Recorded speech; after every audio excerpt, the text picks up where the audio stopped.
In the dense green heart of the Democratic Republic of the Congo, there was a boy named Amani. His name meant peace, but peace was a distant dream in his young life. He was just 12 years old when the war came to his village. The lush forests and vibrant rivers of his homeland, once a place of beauty and wonder, became the battlegrounds of a conflict that swallowed everything in its path. Amani lived in a small, close-knit village with his mother, father, and younger sister, Zawadi. His father was a farmer, tilling the rich soil to grow maize and cassava, while his mother wove baskets and cloths that they sold at the local market. Life was simple, but it was good. Amani spent his days chasing butterflies through the fields, climbing trees, and playing with his friends, dreaming of one day becoming a teacher. But one night, the war shattered their world. It was late, and the air was thick with humidity when the sound of gunfire and distant explosions ripped through the silence. The rebel soldiers had come. Amani's father rushed into their small thatched home, his face pale with fear. "We must go, now!" his father whispered urgently, grabbing what little they could carry. The family fled into the jungle, their hearts pounding with terror. Amani held tightly to Zawadi's hand as they navigated the dark forest, the sounds of violence closing in behind them.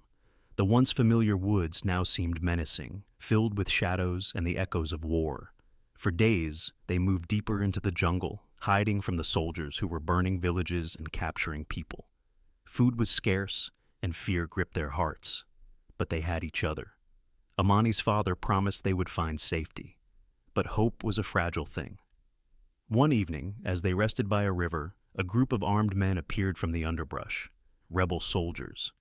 They surrounded the family, their eyes cold and merciless. Amani's father tried to reason with them, offering what little they had, but the rebels were not interested in bargaining. They demanded that Amani's father join their ranks or face death. Refusing to become part of the violence, his father stood tall, protecting his family until the end. The rebels shot him before Amani's eyes. Amani's mother screamed, clutching Zawadi, and chaos erupted.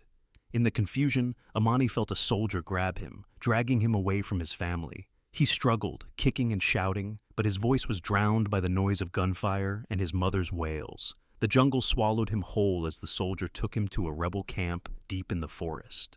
The days that followed blurred into one long nightmare. Amani was forced into the life of a child soldier, given a gun far too heavy for his small hands, and told to forget his past. His dreams of becoming a teacher vanished, replaced by orders to fight, to kill, to survive. He became just another lost boy in a sea of children stolen from their families, victims of a war they barely understood. But deep inside, Amani clung to the memory of his family, his father's brave face, his mother's gentle hands, and Zawadi's laughter. These memories kept a small flicker of hope alive in his heart, even as the world around him darkened. He found solace in the thought that one day, if he could escape, he might find his sister and mother again. That thought kept him going, even when everything seemed lost. One fateful night, after many months of captivity, Amani saw his chance. The rebel camp had been raided by government forces, and in the chaos, Amani fled. He ran through the forest, his feet bleeding and his lungs burning, not stopping until he collapsed by the same river where his family had been torn apart. For days, Amani wandered, exhausted and starving, until he stumbled upon a refugee camp near the border. It was there, in the sprawling camp filled with people who had lost everything, that Amani found a flicker of hope once more. Aid workers took him in, offering food, shelter, and the first kindness he had known in a long time. As the months passed, Amani searched for his mother and Zawadi, asking anyone who would listen if they had seen them. But the answers were always the same. So many families were lost, scattered by the war, with no way to find one another. Yet Amani did not give up. Despite the war, despite the pain, he clung to the hope that someday, somehow, he would reunite with them.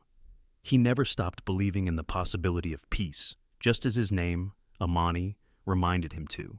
Even though the war had taken so much from him, it could not take his hope, and that, he knew, was his greatest strength. Thank you. Please subscribe.